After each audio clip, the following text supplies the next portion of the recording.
এবার জানবো পাহাড়ের বাজার পরিস্থিতির খবর। খাগড়াছড়ির হাট বাজারে আসতে শুরু করেছে শীতকালীন আগাম সবজি। সরবরাহ স্বাভাবিক হলেও দাম বেশি বলছেন ক্রেতারা।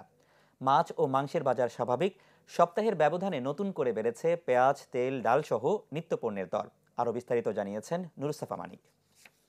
খাগড়াছড়ির হাট বাজারগুলোতে এখন শীতকালীন যে সবজি সেই সবজি কিন্তু আসতে শুরু করেছে এবং সবজির চাহিদা এবং সরবরাহ থাকলেও কিন্তু দাম কিছুটা বেশি। শীতকালীন সবজির যে সময়ে অর্থাৎ শীতের যে সবজির দাম খুব কম থাকে সেটি কিন্তু এখন 100 টাকার কাছাকাছি দামে কিন্তু এই যারা ক্রেতা সাধারণ রয়েছে তাদেরকে কিনতে হচ্ছে।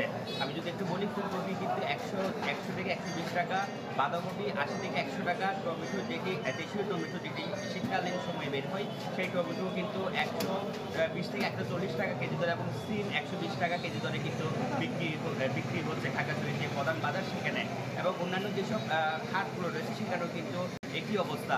এবং এর পাশাপাশি অন্যান্য নিত্যপণ্য যেটি রয়েছে সেই নিত্যপণ্যেরও কিন্তু দাম কিছুটা ওঠানামা করেছে, তবে বেশিরভাগ নিত্যপণ্যের দামই কিন্তু আমরা স্বাভাবিক দেখছি। অর্থাৎ গত সপ্তাহে যেটি ছিল সেটি কিন্তু এখনও রয়েছে এবং সরবরাহ স্বাভাবিক রয়েছে বলে আমরা জানতে পেরেছি। এবং যেহেতু কাপ্তাই হ্রদে এখন মাছ আহরণ চলছে, সেখানে কিন্তু কাপ্তাই হ্রদের মাছ এবং অন্যান্য জেলা থেকে মাছ আসার কারণে কিন্তু খাগড়াছড়ির মাছের বাজার সেটি কিন্তু স্বাভাবিক রয়েছে এবং মাংসের বাজারও স্বাভাবিক রয়েছে।